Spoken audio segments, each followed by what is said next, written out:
طالب العلم خذ من نظمي الدرر واسمع لنصحي وانقل عني الخبر ما دمت تطلب هذا العلم مجتهدا فاخشع ولا تك كالغاوين مفتخرا. بسم الله الرحمن الرحيم الحمد لله والصلاة والسلام على رسول الله. Jemi tek libri I Sheh Ibrahim al-Ruhailit, sqarimin e shkaqeve të diferenciale mes veprave. Kemi arritur tek tema dallimet në mes veprave nga aspekti detyrimit dhe vullnetarizmit. E dim vllaznin që ka vepra që janë obligative, që janë vajibate, po që janë edhe të pëlqyeshme, apo dhe duhet me ditë cilat janë obligative dhe cilat janë pëlqyeshme. Dhe normalisht e dim që tek Allahu subhanahu më të dashura cilat vepra janë obligative. Pastaj vijnë çështje tjera apo veprat e pëlqyeshme. Nga aspekti I ndarjes së tyre, veprat ndaj njëra tjetrës dallohen, siç tham, në obligative dhe vullnetare. Obligueset janë më të mira se vullnetarët. Dhe këtë transmetohet nga Ebu Huraira, se pejgamberi alayhis salatu wassalam ka thënë: Allah I madhruar ka thënë. Çfarë më thon kjo? Muhamedi alayhis salam ka thënë që Allah I madhruar ka thënë. Çfarë hadith është ky? Hadithi Qudsi. Sa I thon hadithi Qudsi. E ka thonë Muhamedi sallallahu alaihi wasallam, po Allah azza wa jall nuk është Kur'an, po është fjala e Allahut subhanahu wa taala. Çe ka interpretuar Muhamedi sallallahu alaihi wasallam. Kush armiqson të dashurin tim, atij I kam shpallur luftë. Mirë për ata që I luftojnë besimtarët. Çfarë? Kush armiqson thot, çfarë? Të dashurin tim. Kush janë dashurit e Allahut? Besimtarët janë Allah. Evliat e Allahut azza wa jall. Mos të keq kuptohet sikur sufit që thonë që në momentin kur ti je eulia, do të thonë nuk mund të bësh ti eulia një besimtar I rëndom, nuk është eulia. E çka është atëra? Allah I ka përmend. Miqtë e Allahut, miqtë e shejtanit. Ose je mik I Allahut, ose je mik I shejtanit. S'ka tre. Pastaj te miqtë e Allahut janë gradat. Grada më e lartë. Sa bëjsh vepra më të mira, çaq më I lartë je. Mik më I madh I Allahut subhanahu wa taala. Mirë, po besimtarët janë miq të Allahut subhanahu wa taala.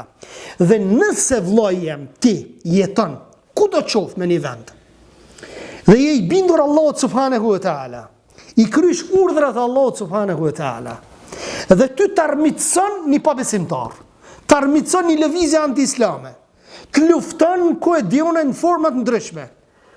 Kujt I ka shpall luftë? I ka shpall Allahut. Allahu ati I ka shpall luftë. Thot çka ati kam shpallur, thot luftë. Allahu thot. Pastaj thot, nuk më afrohet robi im diçka me të dashur tek unë nga ajo që ja kam bërë detyrim. Dhe vazhdon robi im të më afrohet me adhurime vullnetare derisa ta dua. Domethënë derisa ta dua. Më së janë obligimet, pas obligimeve pastaj sunetet, veprat e mira. Dhe Allahu e don atë rob. Dhe kur ta don Allahu atë rob, çka I thot Melaçës, Xhibrilit alayhis salam, o Xhibril, un filonin pe du. Atëherë thot Xhibrili alayhis salam e përhap këto në mesin e melajkeve. Melajket pastaj zbresin dhe fusin dashurinë në mesin e besimtarëve. Dhe besimtarët pastaj ty të dojnë me lejen e Allahut subhanahu wa taala. Po qysh ka njerëz që s'dojnë, po s'dojnë pa besimtarët, s'dojnë bidatxhit, s'dojnë njerëzit e devijuar. Ndërsa pasues të sunetit dojnë me lejen e Allahut subhanahu wa taala, sepse Allahu fut dashuri atyre në mesin e besimtarëve me lejen e Allahut subhanahu wa taala. Ibn Hajeri ka thënë, përfitohet nga ky hadith se kryerja e obligimeve është vepra më e dashur tek Allahu. Normale vllazni, namazi 5 vakte që ti e fal është shumë më e dashur tek Allahu se sa nëse një sadakat thjesht ti e jep dikujt. Ti bën mirë dikujt. Por se namazi farz është më I dashur tek Allahu. Sikur te na që shtojnë a ki vret, thot mos shkon në haxh, thot bën një shkollë apo ku, domethënë varësisht se si sulmojnë besimtar. Jo, tek Allahu azza wa jall obligimi është më I dashur. Shkollën bën e ti. A institucion shtetëror që bën në shkollën ti.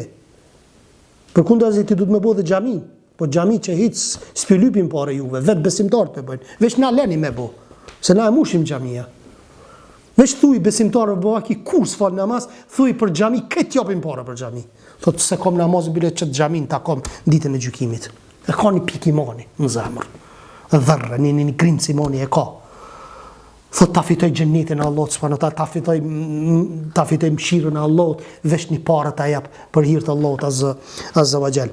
Nga thënjet e të parëve të mirë në kontekstin e kësaj baze vjet thënia e Abu Bekrit radhiyallahu anhu për porosinë e tij drejtuar Omerit, dije se për Allahun ka punë gjatë ditës, të cilat nuk i pranon gjatë natës. A psheni? Domethënë ka punë që gjatë ditës ti nëse i bën natën ato s'pranohen. Po ka punë gjatë natës nëse i bën gjatë ditës ato ty s'pranohen. Vaktet e namazeve, vakti sabat, s'mundesh me fal te midis ditës. Domethënë janë disa vepra që nëse bën ditën duhet të bëjnë, nëse obligohen natën duhet më bë. Dhe thotë dhe të cilat nuk i pranon gjatë ditës, vërtet ai nuk pranon asnjë nafile derisa të kryesh obligimin. Omer ibn Abdulaziz gjatë predikimit të tij ligjëratës thot adhurimet më të mira janë kryerja obligimeve dhe ruajtja nga mëkatet. Se plot për vllaznive i përzin çështjet e nafileve me obligimet. Obligimet bëni një herë. Nuk po thomës mi bo dhe nafilet, ama ktheu një herë të obligimet, të farzet, që i ki farze, pastaj shtoja nafilet është sikur qershia mbi tort. Edhe ki ngritje të imanit me lenë Allahut subhanahu wa taala. Sheikhul Islam ibn Taymija ka thënë, për këtë arsye duhet t'i afrohemi Allahut me obligime para se t'i afrohemi me veprime vullnetare. Afrimi tek Allah me adhurime vullnetare mund të jetë i tillë vetëm nëse kryen obligimet e jo siç kanë menduar disa panteist që unifikojnë krijuesin me krijesat, cilët kanë thonë se afrimi tek Allah me kryen obligimeve duhet të vi pas afrimit me adhurimet vullnetare. Domethënë çka? Ata kanë thonë mas pari duhet vullnetare mi bu, e pastaj me arrit, domethënë nafilet. Ai gjithashtu në përgjigjen e pyetjes parashtrohet, cila është më e mira? A është mësimi përmendje i Kur'anit apo kërkimi i dijes? Mësimi përmendje i Kur'anit, a o më i mirë, hifzi apo me kërku dije? Me kërku dije normalisht, po më varet e çfarë dije. Sa i përket u përgjigj dijes që duhet ta njohë çdo njeri si njohja e urdhrave të Allahut subhanahu wa taala dhe ndalesave të tij është më parësore se sa hifzi prej Kur'anit. Më parësore ti e ki për momentin me ditë çysh me marr abdest, me ditë çysh mu fal, me ditë çysh me agjëru, dispozitat e këtyre, se sa ti me mësu përmendj e mos mi ditë këto gjëra. Çka bën dobi ty ajo nëse mëson përmendj e nuk i din këto. Pra atë arsye janë disa dije që duhet domosdoshmërisht mi mësu, obligative për çdo musliman. Mirë po ka dije që është nafile, që secili prej nesh nuk mund më bë dietarna. Atëherë api bie që ka thënë Muhamedi sallallahu alaihi wasallam kërkimi i dijes është obligim në kulli muslim për çdo musliman. Çish pi bjerë kjo punë tash? A më bë këtë dietar? Jo, është për qëllim për dijen e domosdoshme të secilit besimtar. Që e potencuam abdesti, namazi, agjërimi, ku e dione që duhet mi ditë këto secili besimtar. Pastaj thot kërkimi së parës dijes është obligim, ndërsa kërkimi së dytës është i pëlqyer dhe obligimi ka prioritet ndaj të pëlqyesmës. Thënjet e dietarëve lidhur me këtë janë të shumta, prej tyre veçohet edhe ashpërsia e madhe e selefit, të cilët do të thotë ndaj atyre që e kanë preokupuar vetveten e vet me adhurime vullnetare dhe e kanë lënë farzin. Tan natën, para subhanallahu gjatë kohës së Ramazanit. 30 ditë falin namaz teravi, namaz sabah, s'dalin xhamia se falin namazën e sabahut. O ti 30 ditë fal krejt namaz teravin, krejt fali, hiç pa ndërprej. Një namaz i sabahut. Një namaz i sabahut nëse e le, vlen sa të gjitha ato 30 që i ke fal. Fars, në kohën e vet. Mos i përzi prioritetet. Prioriteti i parë është farzi. Pas farzit, pastaj është suneti. E jo mas pari sunetin, e pastaj farzit. Shamë dhe ishe, 5 vakte nuk e falin, veç për, dhe më thënë, natën e 4 mushën këtë xhamiat. E keni vrejt, këtë mushën, full xhamiat mushën. Ditën e parë të Bajramit, namazin e sabat nuk e fal, namazin e bajramit vjen e fal. A realisht namazi sabat është më i vlefshëm se sa bajramit. Po prap na themi elhamdulillah që po vjen në xhami. Na po e shpjegojmë këto çysh janë rregullat, po nuk i thojmë atij mos hade. Apo kupton? Nuk i thojmë mos hade. Hajde, ani falë nafilen. Por se ja tregojmë pastaj dispozitën se si duhet me vepru. Pastaj thot, këtë vepër ata kundërshtuan, sa që Amr ibn Mejmun tha, sikur ky t'i arrinte shokët e Muhamedit a.s. do t'a gjuanin me gur, kush je përparsi nafileve para farzeve. Ibn Hajeri ka thënë, disa të nderuar kanë thënë, atë që e preokupon farzi më tepër se nafilja është i arsyeshëm, ndërsa atë që e preokupon nafilja para farzit, thot është i mashtruar. Dhe më thonë, është i mashtruar. Disa dietarë më vonshëm janë të mendimit se farzet janë më të mira se nafilet përveç në këto raste. Kështu e kanë komentuar. Çka kanë thonë? Fillimi me selam, thot është më i mirë se kthimi i tij. Edhe pse fillimi me selam është sunet, e kthimi i tij është obligim. Fillimi me selam është më i mirë se sa pastaj kthimi, apo në thonë fillimi selamu aleikum nëse i thu, pastaj ky ja kthen u aleikum selam, apo mirë, po fillimi me selam a është sunet? Po. E ai që ta kthen e ka obligim. E tash dietarët i kanë bo, çka kanë thonë? Që në përgjithësi farzet, obligimet janë parsore, përveç në këto raste që sunetet janë parsore para farzit, para obligimit. Mi dhonë selam dikujt, a ki obligim? Jo. Po nëse t'jep, obligohesh me ja kthy. E dyta, thot falja e borxhit atij që është në vështirësi, është sunet. Dhe është më e mirë se pritja në shlyerjen e saj, edhe pse kjo është obligim. Apo? Do më thonë, mja shty borxhin, edhe mja fal borxhin ka dallim. Mja fal borxhin nuk e ki obligim. Ja shty. Apo vadën ja shty. Por nëse ja fal, është vepër e pëlqyer dhe ngritje gradash. Po prap këtu pje përparsi faljes, apo që pja fal. E treta, thot sunetlëku para pubertetit është sunet dhe është më i mirë se pas pubertetit, edhe pse kjo është obligim. Këto pika i ka përmendur Seferini, thot disa thot prej të cilave i ka përcjellur nga Sujutiu, mirë po këto janë të paqarta. Sa e përket fillimit me selam, dietarët kanë divergjenca mes tyre sa është sunet a farz kthimi i tij. Tu kanë divergjenca. Prap kanë më kthy ulemaja, kuptimin e këtyre, kanë me bo që prap obligimi është më parsor para vullnetarës, para nafiles. Se disa prej dietarëve kanë thonë nuk është obligim kthyrja e selamit, po është sunnet.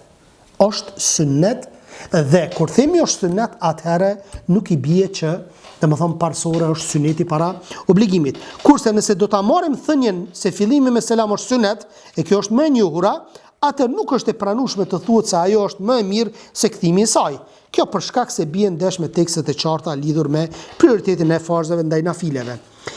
Ata që janë të mendimit për prioritetin e fillimit me selam ndaj kthimit të tij janë kapur pas thënies së pejgamberit alayhisalatu wassalam ku thot: nuk i lejohet thot muslimanit ta bojkotoj vllaun e vet më shumë se 3 net. Nëse i rrok me një vëlla, më shumë se 3 net nuk lejohet me bojkotu. Dhe thot, kur takohen, largohet njëri e largohet tjetri, më i miri prej tyre është ai që fillon me selam. Dhe në 3 net e ka leju Muhamedi a.s. që me bojkotu vllajin ton. Ta ka thonë ndaj fjalë, je nervozu, je rrok, edhe është normale që 3 net me majt inat. Derisa të qetësohesh. Pas 3 nete, me lenë Allah subhanahu wa taala, cili është më i miri, ai i cili mas pare fillon me selam. Ai që jep selam mas pare, ai është thot më i miri. Dhe me thënien e tij të vërtet njeriu më pranë mëshirës së Allahut është ai që fillon me selam i pari. Transmeton nga Ibn Wahbi, nga Maliku se ka thënë, nëse i jep selam vllajt, atëherë ke ndërprer bojkotin. Ka thonë, nëse ti e jep selam, s'ke fol 2-3 ditë, apo edhe më shumë. Kur çdo që jep selam e ka ndërprer thot bojkotin. Se ka një hadith pejgamberit sallallahu alajhi shumë i rrezikshëm. Tonën e tajtën ngritën veprat e robit. Edhe thot shikon e thot atë person derisa të ndriqet me vllajën e vet, sepse nuk i ngritën veprat atij personi. E rrezikshme kjo. Ti bën vepra për hir të Allahut, para mëno, dhe tonën e tetën që ngritën veprat derisa ti të ndriqesh me vllajën tënd, nuk të ngritën veprat nalt. Ç'është e rrezikshme? S'paku një selam jepja. Edhe pse disa prej dietarëve kanë thonë nuk është vetë selami. Çashtu çysh je kon, prap duhet mu kon për mu hek bojkoti. Hala më e rëndë kjo. Thot çka Ebu Bekr al-Athram ka thënë, i thash Ahmet ibn Hanbelit, nëse jep selam atij, a mjafton kjo që të mos i flas më tej? I dhash selamun, e kryta e heka bojkotin.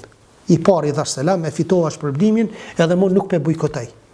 Po a do të thot kjo, i thash Imam Ahmedit, që unë i dhash selam edhe mos po du me zgat me ta. Thjesht veç po du me qunë në vend hadithin e pejgamberit a.s. Që mos me kap tek hadithi që nuk ngritën veprat, apo?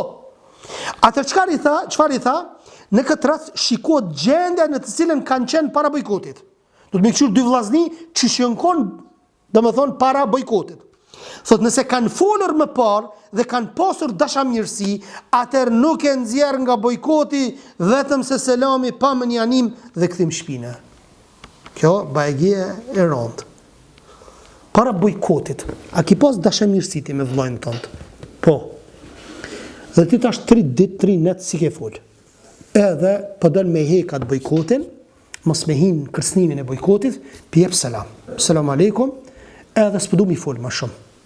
Jo, Imam Ahmedi po thot, prap du të mu kthy çysh je kon me dashamirësi mu sjell me ta. Apo me fol, hala më shumë. Që kjo është pak problem. Kjo është pak problem, sidomos nëse ta ka thonë ai fjalë të rëndë, i man në mend ato fjalë të rënda, po dijeni që pejgamberi sa nuk është hakmar për veten e tij kurr.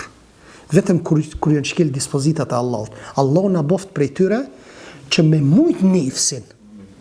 Ka thonë Muhamedi sa nuk ka besuar një person derisa epshin e tij e fut në si më thon kanalin e shariatit.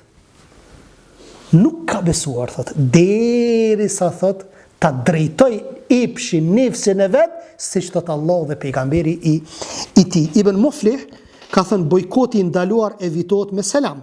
Pra selami në çdo rast është kusht për evitimin e bojkotit. Madje prej gjërave të njohura në shariat është se njeriu nuk lavdërohet me adhurimet vullnetare pa i kryer, domethënë, obligimet. Kurse se për këtë çështje së faljes borxhit, atij që është në vështirësi dhe pritjes së tij, nuk mund të pajtohemi se falja është nafile e kulluar. Nuk mund me thonë që vetëm nafile e kulluar është. Mirë, përkundër asaj ajo përmban kuptimin e obligimit. Dhe më tepër se kaq, prandaj nga ky këndvështrim ajo ka e përsi, për arsye se është realizuar me falje. Qëllimi i pritjes është lehtësimi i shlyerjes së tij në kohën e caktuar dhe kjo është obligim, ndërsa lënia e drejtës tërësisht është nafile. Me këtë bëhet e qartë se nuk përjashtohet asgjë nga rregulli e përësisë së obligimeve ndaj nafileve. Prap ulemaja thonë e marrin rregullin që nuk ka përparësi të nafileve para obligimeve. Në kjo është rregull që nuk ka shkëputje në asnjë mënyrë, thot përkundrazi rregulli mbetet në origjinën e tij të papashme. Disa dietar verifikues janë përpjekur që të nxjerrin urtësinë e përësisë dhe i kanë lidhur disa çështje. Urdhrimi për kryerjen e obligimeve është i prerë, ndërsa për nafilet jo. Urdhrimi për obligimet është i prerë, patjetër duhet bëhet. E dyta, lënia e obligimeve ndëshkohet, ndërsa lënia e nafileve ndëshkohet, s'ndëshkohet. E treta, obligimi është i bazë, ndërsa nafilja është dig. Thot në kryerjen e obligimeve, thot ka përmbushje të detyrimit, respekt ndaj urdhruesit, shfaqje të madhështisë e kështu me radhë, dhe për fund ai që kryen obligimin mund të bëjë këtë nga frika e ndëshkimit, ndërsa ai që kryen një nafile e bën vetëm si preferencë. Tutet ai që e bën obligimin, sepse tutet nga ndëshkimi. Ndërsa nafilen a e bën për shkak tutës? Se bën. E bën për shkak kënaqësisë që e don Allahu subhanahu wa taala, si preferencë për me ngrit hala ngrada më të larta xhenetit dhe në takimin e radhës. Subhanakallahumma wa bihamdik, ashhadu an la ilaha illa ant, astaghfiruka wa atubu ilaik. Allahu yushbirlak.